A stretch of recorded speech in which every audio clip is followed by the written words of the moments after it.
Nitroglycerine എന്ന ഡ്രഗിനെ പറ്റി എന്തൊക്കെ കാര്യങ്ങൾ നിങ്ങൾക്കറിയാം? ആർക്കാണ് നൈട്രോഗ്ലിസറിൻ കൊടുക്കേണ്ടത്? എപ്പോഴാണ് കൊടുക്കേണ്ടത്? Let's check. നൈട്രോഗ്ലിസറിൻ ഒരു വാസോ ഡയലേറ്ററി ഡ്രഗ് ആണ്. അതായത് ബ്ലഡ് വെസൽസിനെ ഡയലേറ്റ് ചെയ്യിക്കുന്ന ഒരു മെഡിസിൻ ആണ്.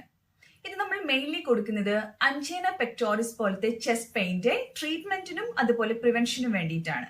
അപ്പോൾ ഈ മെഡിസിൻ എടുത്തു കഴിയുമ്പോൾ ഹാർട്ട് മസിൽസിലേക്കുള്ള ബ്ലഡ് സപ്ലൈ കൂടുന്നു. ബിക്കോസ് ബ്ലഡ് വെസൽസ് ഡയലേറ്റ് ആകുമ്പോൾ കൂടുതൽ ബ്ലഡ് ഹാർട്ടിലേക്ക് എത്തുന്നു. നൈട്രോഗ്ലിസറിൻ മെയിൻലി കൊടുക്കുന്നത് സബ്ലിംഗൽ റൂട്ടിലൂടെയാണ്. അതായത് medicine is placed under the tongue. Nitroglycerine നമ്മൾ ഇൻട്രാവീനസ് ആയിട്ടും ട്രാൻസ്ഡെർമൽ ആയിട്ടും ഒക്കെ കൊടുക്കാറുണ്ട്.